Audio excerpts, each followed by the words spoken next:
It looked kind of like, yeah. It's not green, it's yellow. Not in that lighting. Orange?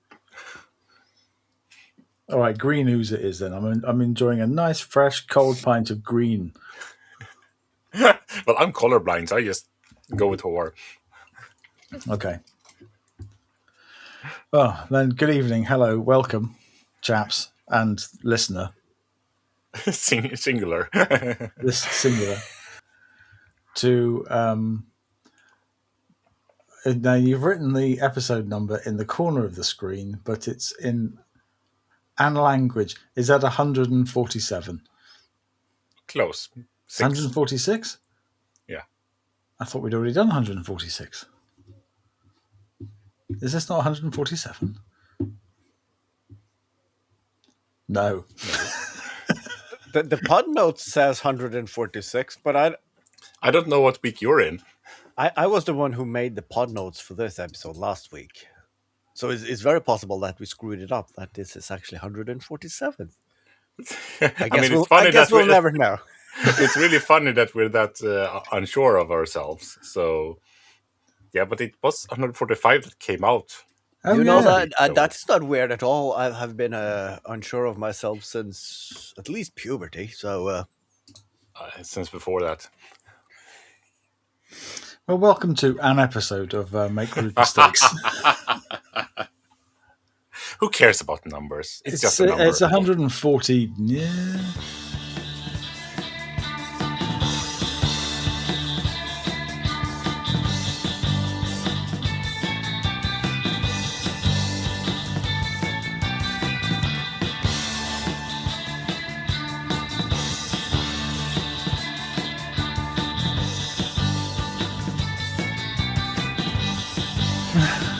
Just keep it all loose, man. It's like what I do when I estimate something. It's not 140, I'm sure of that, and it's not 150, so 145 it is. Somewhere in there. It'll do. Yeah. Close enough. Just round it to the nearest. That's also a way to do. Is this the first of the holiday series then? It could be. Could be. For you, yeah. Yeah, let's not rub it in. I've still got another 2 weeks of this nonsense. Yeah, I was on holiday last day recording, so. Oh. Yeah. But you failed to mention that to us. Or maybe you did. And I didn't want to be mean to you. I mean, I'm having 7 weeks off this summer, so. 7 weeks? Fucking hell. I knew this was going to be the response, so that's why I kept quiet about it.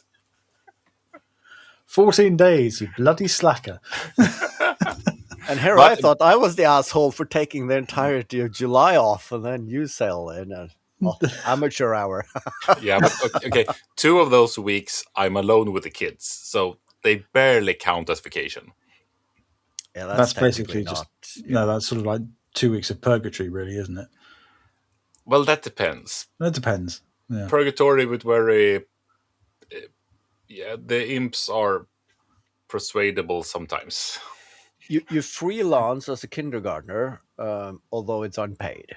So yeah. You mean being a parent? It sounds awful. That sounds familiar. I've heard that term been mentioned before, but yeah. Yeah. So yes, I'm off work, but I'm still working-ish. Very much in work. Yeah. But it is comforting to hear that you have taken a holiday and probably then is home, because me and the kids, we're probably coming to visit. Because my holiday starts tomorrow, and I'm starting by taking the kids for 2 days in Sweden.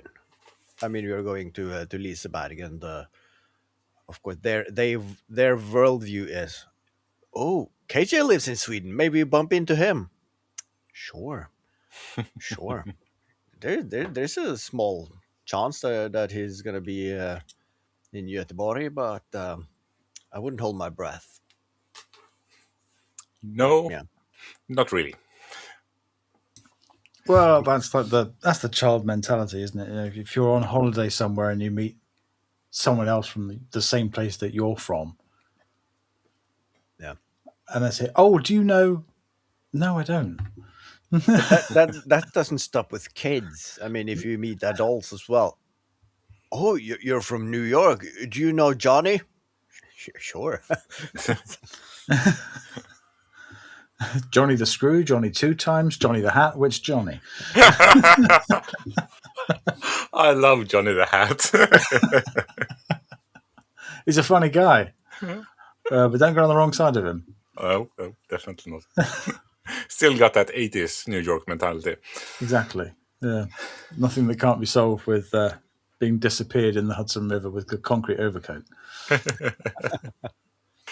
Oh yeah, that's. I mean, that's always. I felt it.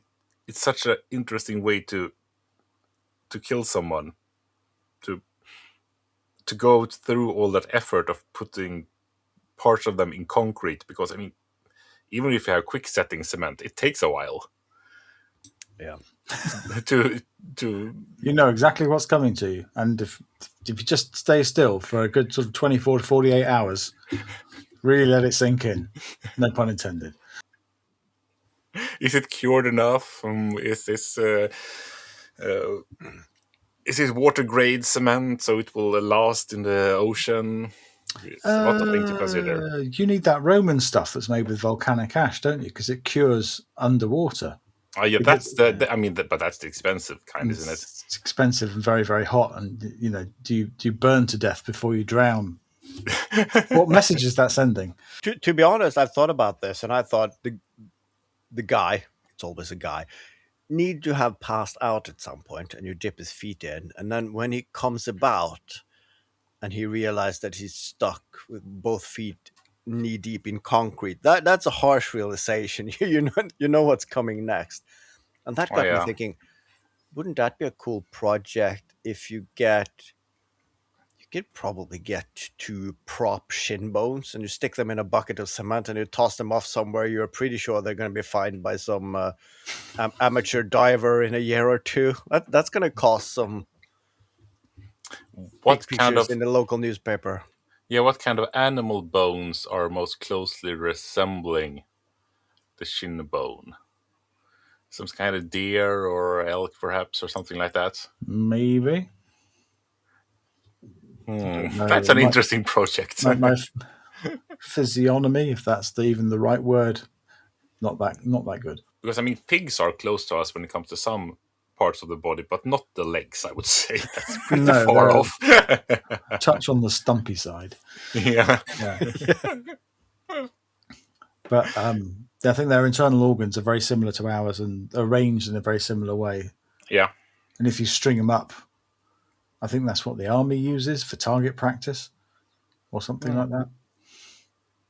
They certainly do. Wasting all that bacon. That's sad. That's good bacon. Well, yeah, maybe once they finish, they then sort of, slice it up and cook it. Yeah, because that's just what you want. Yeah. Riddle with holes and old lead ammunition and that sort of thing. I mean, it should be tender enough, though. Yeah. Yeah. True. I think they're missing a trick. Yeah, gun range bacon. I'm pretty sure if you're Googling that, you will get at least one hit. Some people like to smoke their smoke their bacon over wood chips, apple wood. But we like to give it that slight sort of like slight. What is that? Is that cordite? Black powder? Yeah, something like that. Yeah. We smoke it with the 45. Smoked, Going back to the New Yorker literally. style. Oh, that where you have the term from. I'm going to smoke you. Yeah. I'm glad we solved that. I like these small linguistic challenges. Yeah, well, English is a second language for everyone, it feels, at times. It's barely a first language for some. Yeah, exactly. I mean, it's really a really small portion of the earth. I mean, that it is the first language. And as you say, a lot of those speakers don't even claim to be that good at it. So Fairly loose grasp of the concepts. So who actually knows? Don't know. No one knows. No one knows. That's the wondrous thing. Is it's the timeless quality. No one knows. Even fewer care. Yeah, true. So what do we care about? Making stuff. Yes, that's it. Yeah. So has anyone made anything? No. No. I mostly made messes and then kind of cleaned them up. I think trying to organize and clear out and that sort of thing. Because that's something that you actually can do with the kids, semi-present and that sort of thing. So I've been clearing out what we call the bunker, which is the below ground storage place that's as damp as Phil's workshop, if not damper even. It came to the point where I couldn't get any more stuff in because all the sides and the middle of it was filled, so I had to take stuff out and actually fill the car up and went to the skip with stuff. So I surprised myself, and I think everyone else as well, to actually go and throw stuff away. For instance, my old skis from when that's not been used for 30 years ish, that I for some reason have kept and taken with me when I've moved, that sort of thing, just in case to No do more something fun après with it. ski for KJ. Yeah, and I realized that no, though, even if I'm a Scandinavian, goddammit. I need to have skis. That's the feeling, but I realized Isn't I that not will some never sort do of anything with it. birthright thing that you have to uphold? Yeah, Is it but past the national dress? Pair of skis? with global warming and that sort of thing, we won't have snow for much longer. So who cares? Pair of wellies And then. and also, I think it was like 7 or 8, perhaps, footballs that just have appeared in our garden over the years from neighbors and that sort of thing. We have never bought a football, and still we had more than 5. And they weren't in the best shape when we got them. And they just became worse and worse. So now we just throw them away, and that felt really great. And the kids like to throw those stuff away because they were easy to throw. So, Nice. and I've also been trying to organize my projects to do shelf, because of course everyone has something like that, stuff that's ongoing. And actually trying to just have stuff that's actually something that's going to be something, and I've cleared out projects that will never be as well, and tried to just put everything for that project in a specific bin. No matter, okay, it's just one small thing, it still gets a bin big as the rest of them, so it takes up space, which will entice me to actually do something with it. Hopefully, we'll see. So far, not that much. But I've forced myself, because I've bought supplies for the next project, but I'm not allowing myself to start that before I finish the soft trousers project that I've been working on. I started it late December, and I haven't touched that thing since the middle of February, because other projects have taken its place. You know the feeling. Stuff just comes up that, I need to finish this. This has a deadline. I want to do this before this, and that sort of thing. But now I don't have any reason not to. So now I actually dug into it, which felt weird, but good at the same time. Just to clarify, you did say soft trousers. I was writing that down as well. Yeah, I don't know what's it called. Joggers, as opposed to hard trousers. yeah, the sweatshirt material trousers. Oh, right, is it? Okay, right, yeah. I don't know what it's called in English, or in English. Yeah, well, soft trousers works, I suppose. That's what we call them in Swedish, literally translated. What would you call them? It was like jogging bottoms or Yes, that's tracksuit bottoms, or yeah. If you're wearing them around the house and you believe the marketing hype, it's not tracky bottoms, it's loungewear. That is very much describing what they're reused as, because I will not do any sports in them.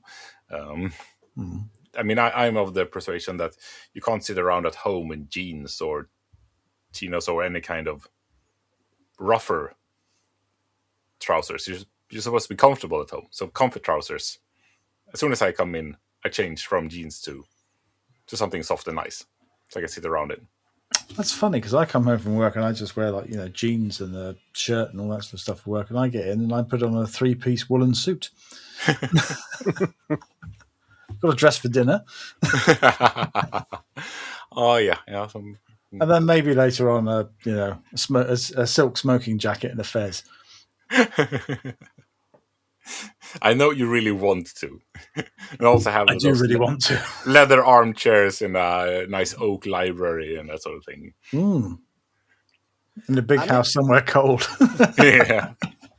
I wanted to be there where I have like a tweed suit that I wear in the daytime when I'm doing official things, and then when you get home, you get into more casual attire. I always admired my father-in-law for doing that because he was wearing a suit at work because he had to, and at some point that just became his natural state, basically. So if he's going anywhere, he's always nicely dressed. And then when he gets home or doing gardening work, it's like a ceremony when he takes it off and he's folding it and putting it away. And I always wanted to be that because then I could have some nice clothing. But I if I have a suit on in the next minute, I need to remember, and then I'm down in my workshop mixing a bucket of paint because I forgot something, and then who's got time to change clothing? And that means that I just found the middle ground. I don't have anything nicer except that one suit that I use in all the funerals or weddings or whatnot. And other than that, it's basically what I wear day in and day out. It is boring, but it is practical. But sometimes I wish I had some finesse, you could say. I don't know. When I stopped working my last job, which I had to wear a suit every day, admittedly, that has now been nearly 19 years ago. I made an absolute promise to myself that I would never wear a suit again for any reason. And I haven't. Yeah, and I mean, not knowing the how the job market looked and that sort of thing when I was a student, I was dreading the possibility that maybe I needed to wear a suit for work, and I had some kind of plans of how much could I do to get around that dress code and still fulfill it, but being a punk, so to say. But luckily, I've never had a job where I needed to dress formally. I mean, as a consultant, or we just try to dress roughly as good as the one ordering the jobs, and they're not dressing that highly either. So if you're really gonna push it, maybe put on a shirt to look kind of nice. But I mean, that's also the old business casual. Yeah, and that's the benefit of being having some kind of seniority and knowing stuff, that you can basically dress how you like because people want you for your brain, not your fashion sense. So no one really cares. And today they can't really say anything. I mean, they can probably insinuate that you're not out of place, but they can't say anything. Imagine being fired for not wearing a suit. the lawsuit that is going to be a lot more expensive for them than the garment suit that they wanted you to wear. But I think that sums up roughly. Oh yeah, I have bought some stuff. I've bought a streetlight head to actually the final piece for the streetlight project for the garden. So now I can't. I have nothing to blame other than my inability to start the project because I'm forcing myself to do something else instead. Well, I finally made the spray paint rack. which didn't take as long as I thought it was going to, and it actually went quite quickly. MDF is a horrible, horrible material, isn't it? I mean, in some senses, yes, and some senses, yes. Yeah. And in some senses, it's really nice because it's actually flat and stays flat as long as you keep it not moist and that sort of thing. Yeah. How it's going to fare in my garage, well, time will tell. But but I mean, still with MDF, you have to measure twice before cutting once to make sure it fits. It's a universal rule you can't really get around. Yes. So, for the listener, the rack is a rack of 8 holes. 7 holes for spray cans, which are spray can sized, and then the last one wasn't quite big enough to do another spray can slot.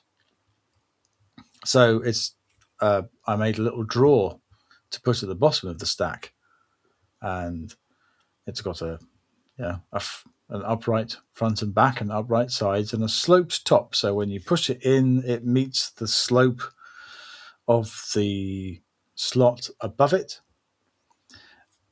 which is all very good. And I measured it twice. I measured it 3 times, and I made this thing, and it doesn't fit.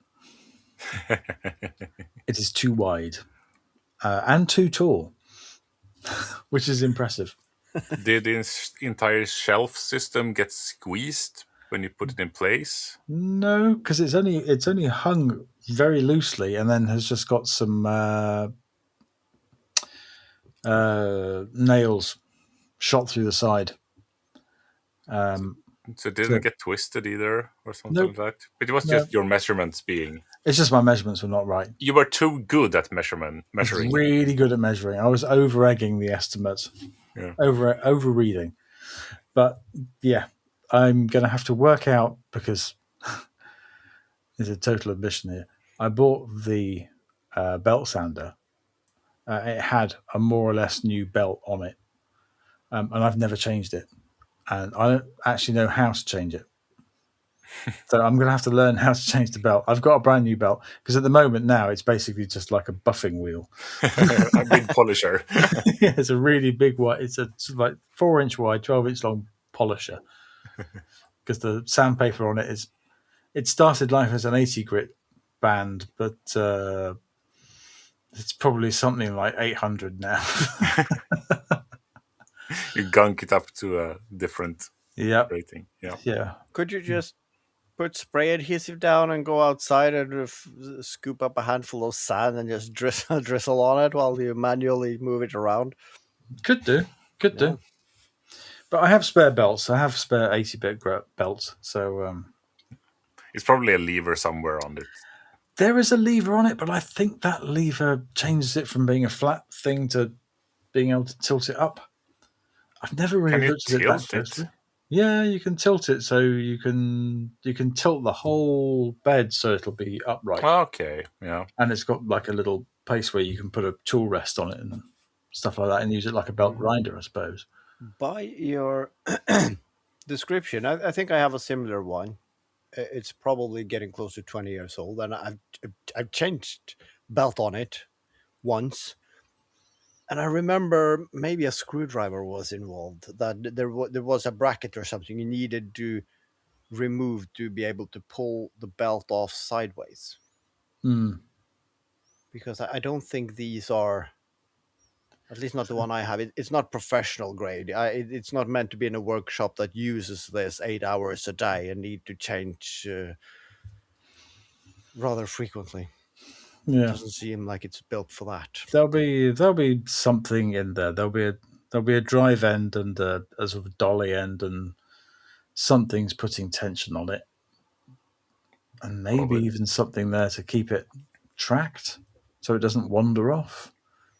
Yeah, possibly. I mean, it should be some kind of knob turning and to make it go left or right and that sort of thing. Yeah, I'll have a look at it. I'm sure you'll figure it out. I'll figure it out. It's in a much more accessible place now than where it was before. So, yeah, I just need to do that, and then it's done, and I can make a silly little video out of it. And then after that, it's moving on to one of the other two projects that I've said I was definitely doing one or the other, and then decided to do this instead. You will never get to that for the entire summer. Yeah, I've got it. Well, I've got a load of plywood now because the Oh plywood, yeah. the plywood gods were smiling on me. How much was that in total? How In much? sheets, sheets. not in pounds. I mean, how many sheets I can were tell you there? exactly how much it was in pounds. Nothing. No pounds, no pence. It's probably when you actually, if you were to stick it all back together, it's probably 2 sheets. Two sheets in of ply. reasonable smaller sizes. Yeah, just pre-cut downs to easy to get in the car sizes. Yeah, Yeah, I mean, that's 18 mil. It's not the finest stuff, but it's not the worst stuff. It's perfectly usable, flat, cut on a table saw with the square edges all round. Yeah. Reasonable plywood. Reasonable plywood for a very reasonable price. Nice. Good to be you. Yeah. Sometimes work does have perks. Other than the salary and that sort of thing. Salary is secondary. Do you count this as a bonus? The salary is the bonus, the good ply and other things I put out the skip. Skip access, is that your do you say that on your evaluation? What do you like most about your work? Access to interesting skips. The interesting things other people throw away. I mean, if you ask the tax revenue people or whatever they're called in English, they would probably say, yeah, you need to disclose these details when you do your annual tax return. Yeah. Because what you saved in not buying plywood, that is actually counted as income. Let's not get bogged down with such ridiculous details. It's all PAYE, it's that's all taken care of by the accounting department. And if they don't know about it, then they don't worry about it.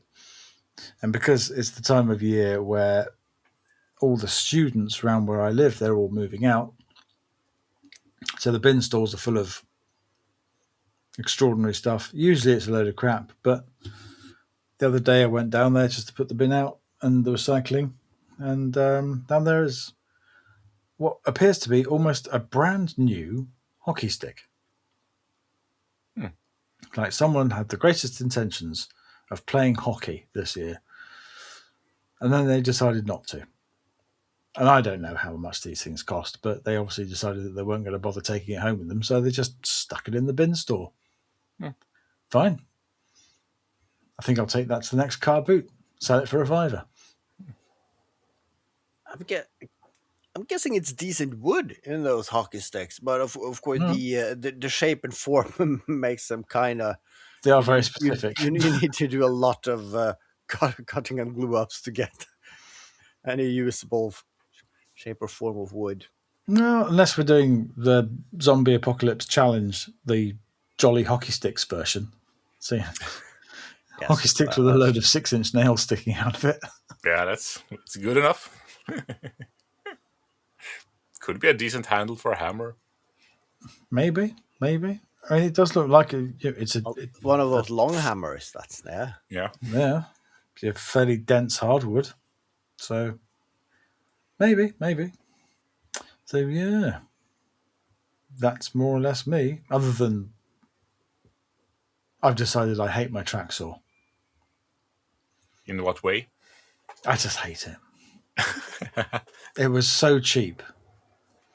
And how can you hate something for being cheap? Because it's sloppy. But I mean, that's to be expected if it's cheap. Yeah, and it just rattles around in the track, and it's supposedly got these knobs to take the slop out of the track, so you get a thing, but they don't really work. And it's got a horrible universal direct drive motor on it. It's really loud, and I just hate it. So are you going to treat yourself to a new one? No. Are you going to try to find a project that would make you get a new one? Well, I'm really just on the fence about this. Do I even need a track saw? I don't think I do. I think I could just get a regular brushless, cordless circular saw and then just use a straight edge for when I need to cut a As straight long line. as Or As even long- easier, you could just find projects that need sloppy track sawing. Which is every project I've ever made. That's why none of my boxes are actually just a little bit off square. it's a character track saw. It adds character, yeah. I don't know. To be decided. There's so many things that I could spend money on. And I do have it. So there's no point. I probably shouldn't replace it because unless it, blows up or something. Yeah, but if it doesn't do the job, is it really good to have? What kind of track is it? It's a Makita pattern track, okay, yeah, but it's not made by Makita. It's made by Titan, which is yeah, also, but it's this. Yeah, it's the same one as Same, yeah. every other one of those cheap screw fix tool station brands that they're all the same tools. They're all popped out of the same factory somewhere or other, and they just stick a different color sticker on it when it goes out. Yeah, so you could basically get. What I'm hearing is that you're on the lookout for another saw for a cheap price that's better quality that will fit your track. Yeah. That's what you're hoping for in the car boots and that sort of thing. Well, no, probably not from the car boot because Because stolen goods and all that. because I'll be buying somebody else's track saw that they used to love until someone nicked it. Yeah. Now, I'm not saying that every power tool sold at a car boot sale is stolen. But a track saw without a track, that is, That's yeah. a car boot. Yes, possibly with the flex cut off. Possibly a 110 without the transformer, suggesting that maybe it may not be as legitimate as you'd like it to be. You could build one yourself. I mean, you have the blade, assuming that is straight and roughly sharp, and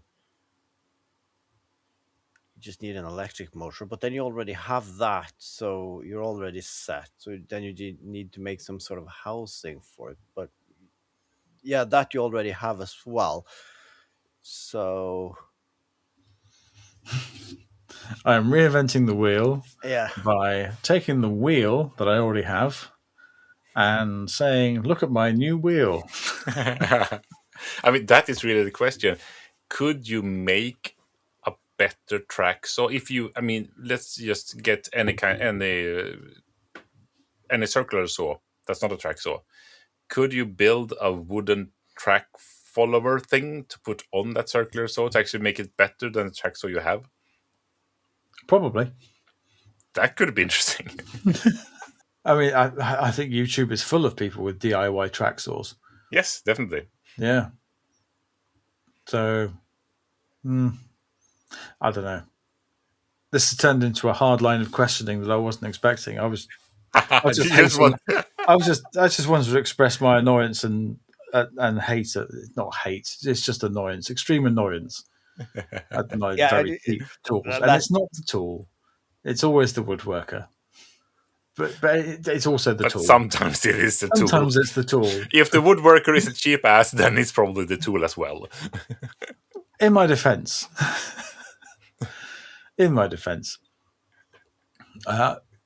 well, I didn't buy it. It was bought for me as a birthday present.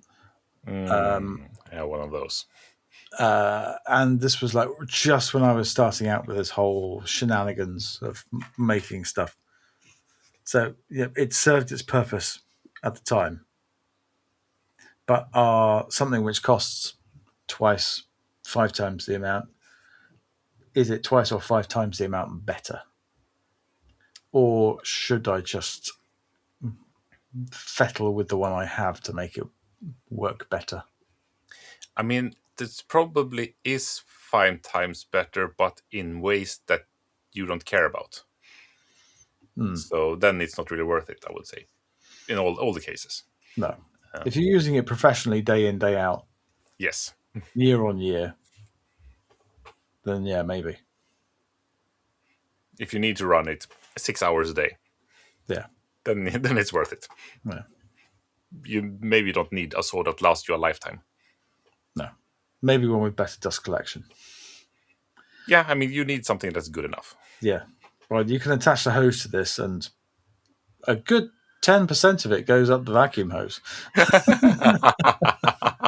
It's just that the law of average of you spreading it 360, and the section of that's actually The the only yeah. function of the hose is to snag at To get caught on something. anything, making the cut even more unpredictable.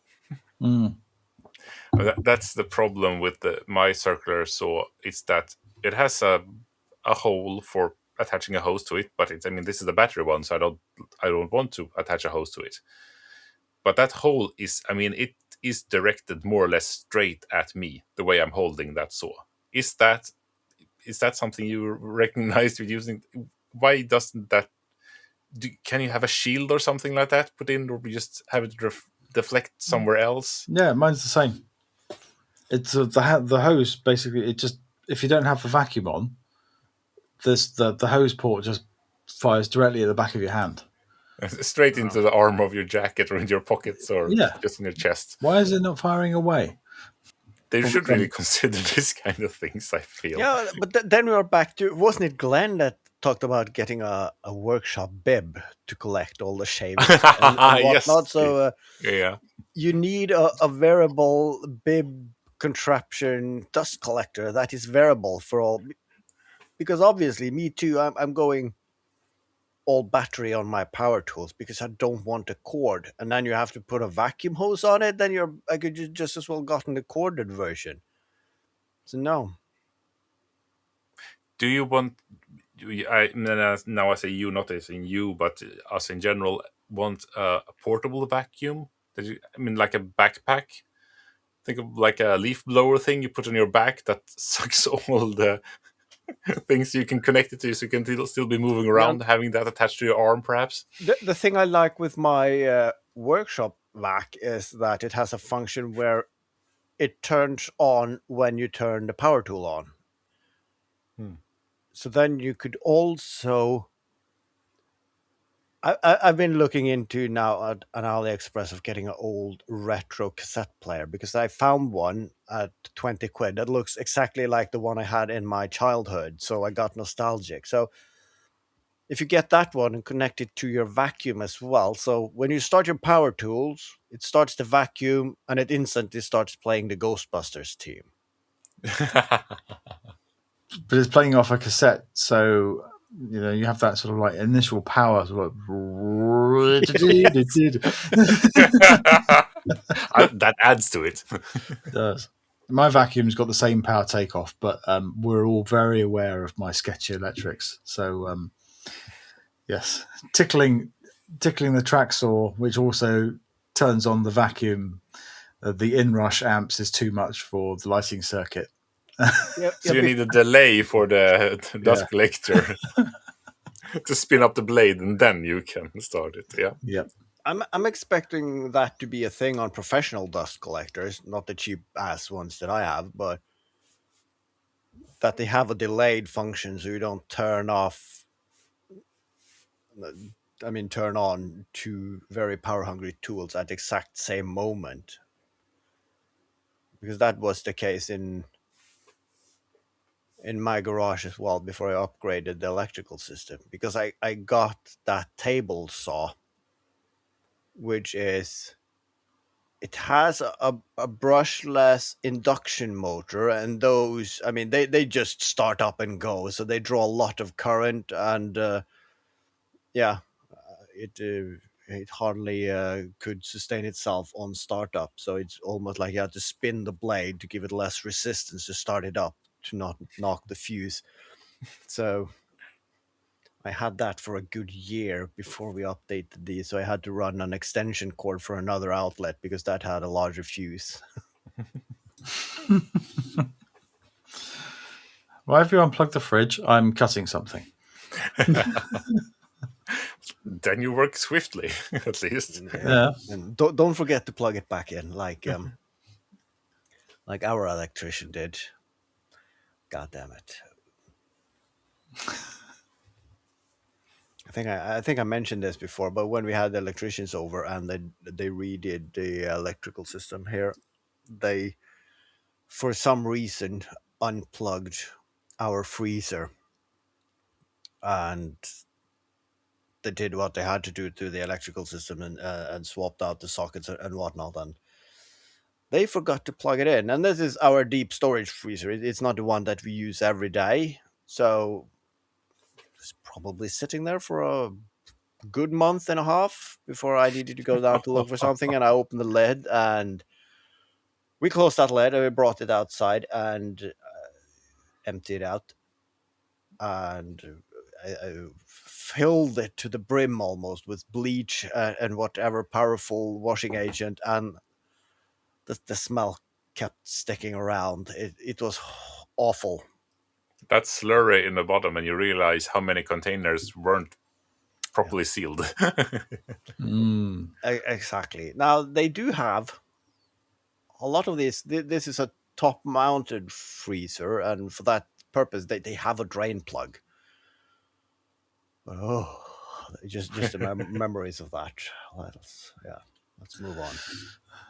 That's the sort of situation where you just want to Chernobyl the freezer. Just seal it in concrete. Seal it in concrete. Bury it. This is for future generations. Someone will find this 1,000 years from now. This is now a time capsule. I'm going to bury it in a garden and put a date on it. I need to put warning signs, not in written language, but in pictograms, so that even when after the collapse of civilization, people will know to stay clear of this. Cover it in iron spikes. And in 1,000 years, someone has... we thought that the society was hanging on its bare thread, but we found a new source of fuel that's going to save humanity. The base of religion around it. The fridge people. Oh, hail the Frigidaire. Yeah. Mad Max wouldn't be so exciting if it was fridges.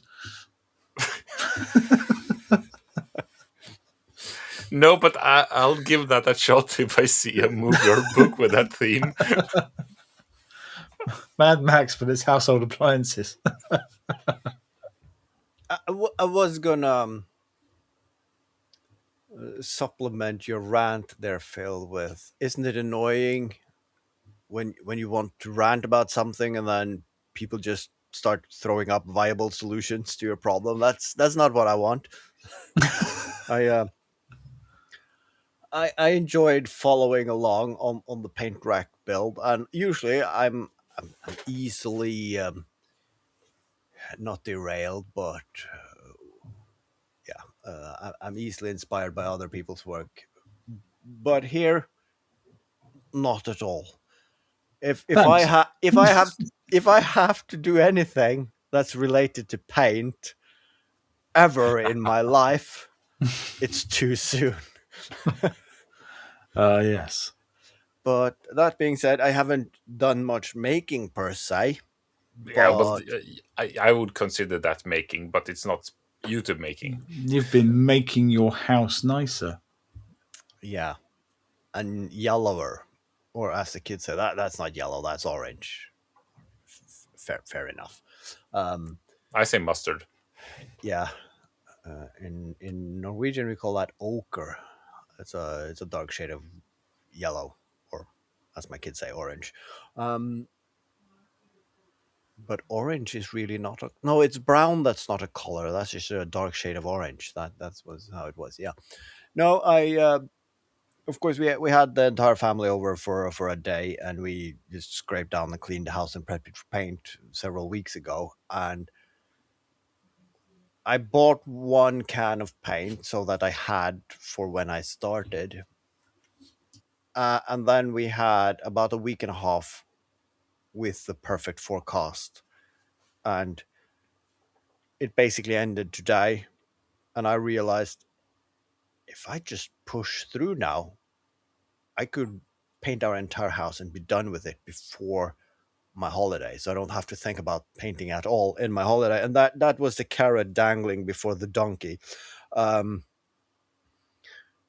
and now my body feels like I've been kicked by a donkey or a mule. Because I'm not, as an office rat, I'm not built to work for 8 to 10 hours a day with my hands elevated above my head, like fencing an imaginary sorrow character on the wall. So, but it's done. The house is painted, and the accent color and everything, and the boards around the windows are screwed back up. So it's, yeah, it's 98% done. There is always some spots you can put an extra layer on and somewhat, but yeah, it's done. But um, I'm not going to paint this house again ever. The I think on the disclaimer from the paint manufacturer, they say that this one will hold its sheen and whatever other properties paint has for at least 16 years.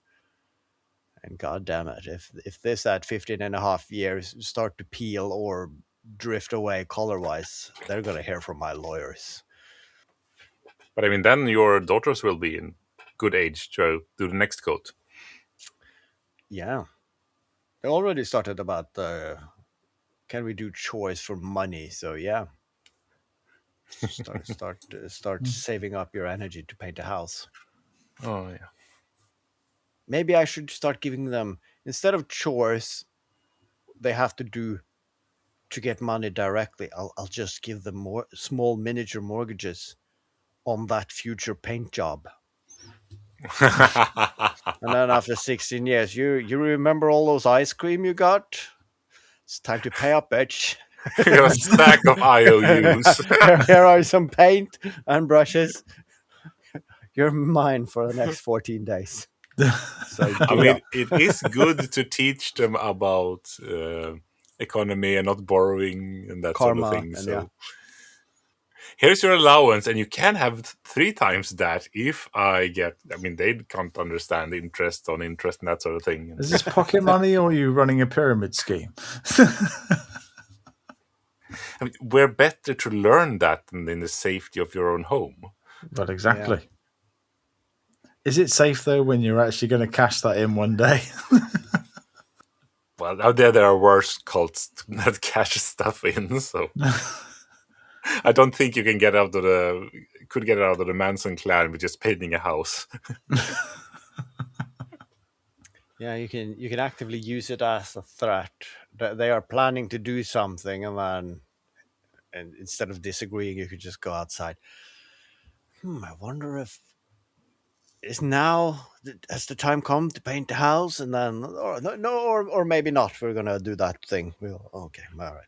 The house looks good. A nice bargaining chip. But what I took from this painting experience positively is that renting a lift is a godsend, and also it's fun for the kids because I think it was our kids and the neighbors' kids, and we took it for a spin, going high and swinging it around, and it's really Trying fun. bungee jumping. Yeah. And that's going to be the next time we rent it. Then we'll start experimenting with what's it called, rope access play and whatnot, belaying, or what's it called. But the one thing I realized then, when you can get high enough to look down upon your roof. It's nice for taking pictures for references and so on later because you don't need an expensive drone. It's easier to rent a lift for a day and it's more fun. Um, but the view. So we realized our house needs to be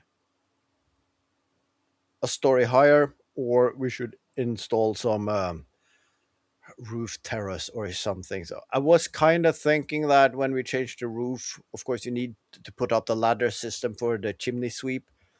And now you can get some horizontal walkways that you can put down. If the ladder doesn't go up directly to the chimney, then the chimney sweeper can go along the top of the roof. And if I get two of those and put them side by side, it's a wide enough pathway for me to put a deck chair up there and a miniature fridge. So I can be that weird neighbor that when the workday is over, I climb up onto the roof and Have a sniper's nest. play my fiddle. I never Did you understood watch that episode of Scrubs where they had a toilet on the roof?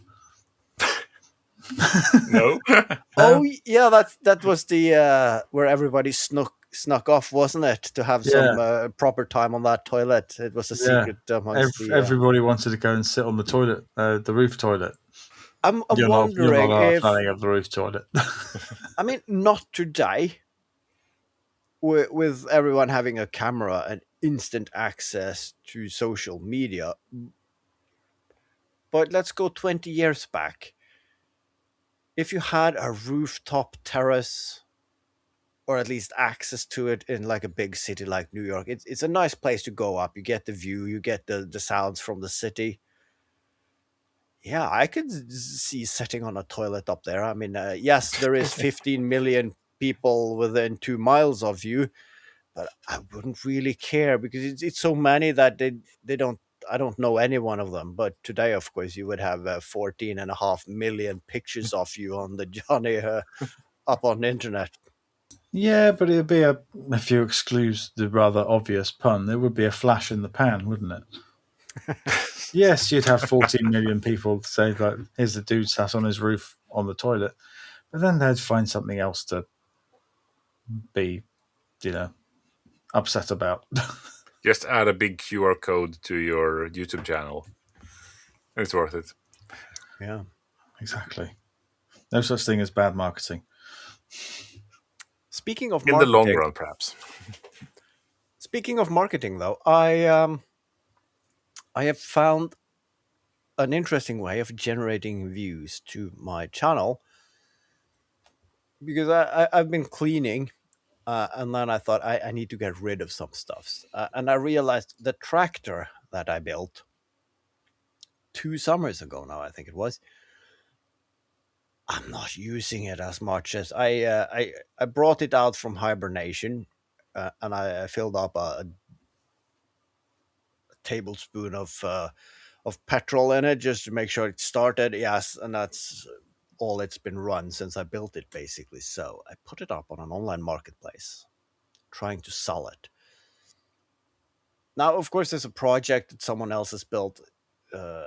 I understand that people won't buy it, and I think that everyone who has sent me messages on them are below the age of 16, and everyone is asking about top speed ? Without anything. So I can't even be bothered answering them at some point. Now, of course, I did hear the other day, but they're not going to buy it. But I put links to the build videos. So I see that those have now actually got some views. And that online marketplace, it's one big one that everyone in Norway uses. It's free for anything up to £500. So if you're going to sell some domestic knickknacks or something, it's actually free to advertise it. So I was thinking, when I have free time this summer, I'm gonna make ads. I'm gonna sell the petrol-powered KitchenAid, the rocket-powered guillotine. Of course, I'm not gonna sell them, but it doesn't cost me anything to make an ad. I already have the thumbnail and the videos are made.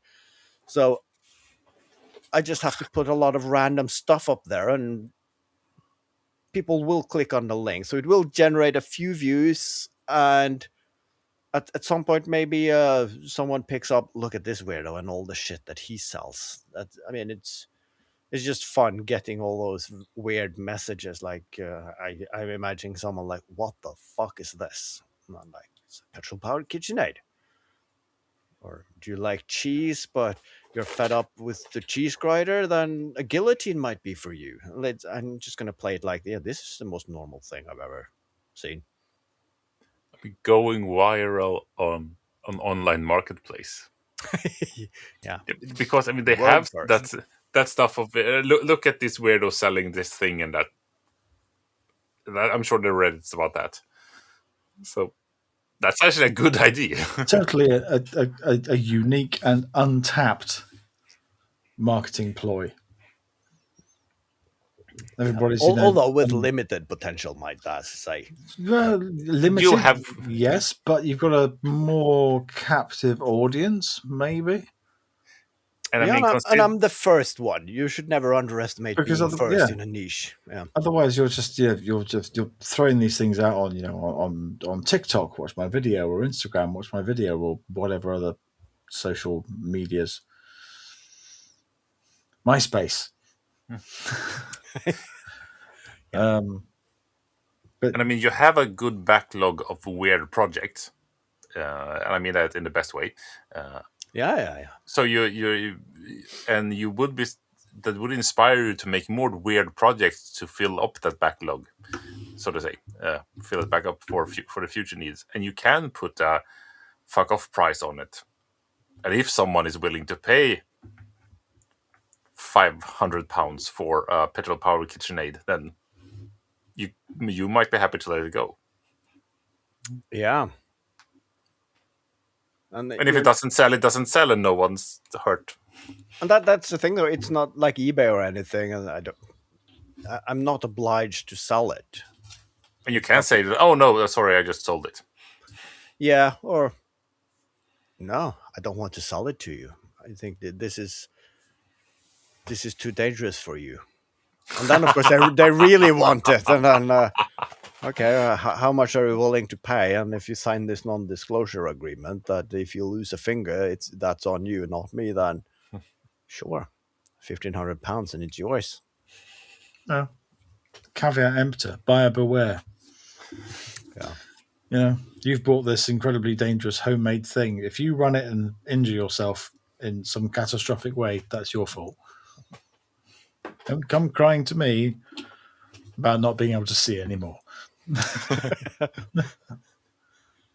No.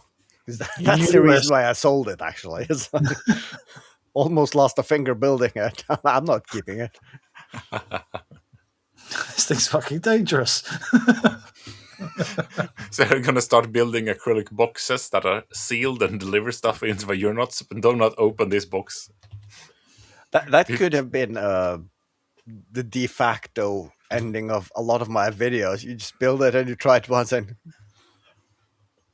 this is bloody dangerous, and just throw it in a skip, and that's the end of the video.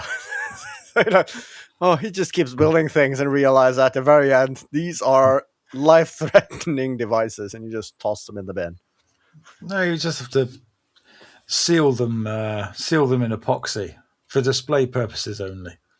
Sink them into a vat. No one else can hurt themselves on it. It sounds too expensive.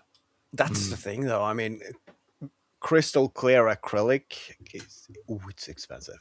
Yeah, I had some. It was never fully clear, and I tried to color it, and that went very wrong.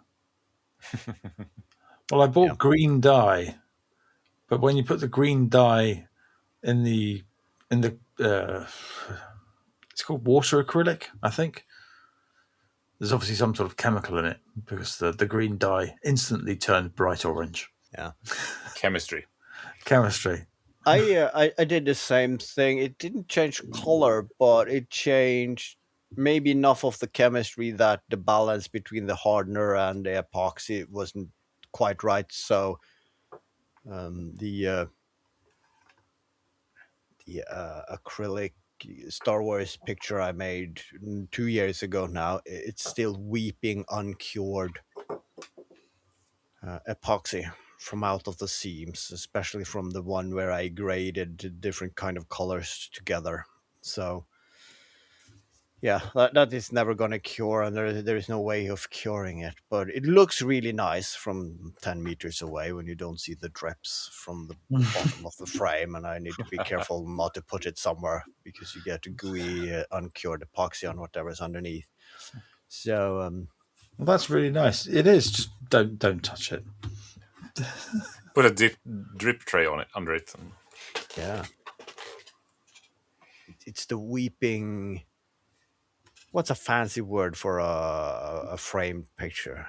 The weeping something of Tatooine. Then just give it a fancy name and call it art. Well, having moisture coming from a Tatooine thing, that is, it sounds like it has artistic ambition at least. Yeah. So other than that, I haven't been building at all. I have been 3D printing a lot of these finger box trays. I'm still waiting for PostNord to deliver the last of the sorting boxes. I got all the drawer slides, so I'm making the brackets for those. So the next couple of days, I'm gonna get that in place, and then I got no, not a conundrum. I got a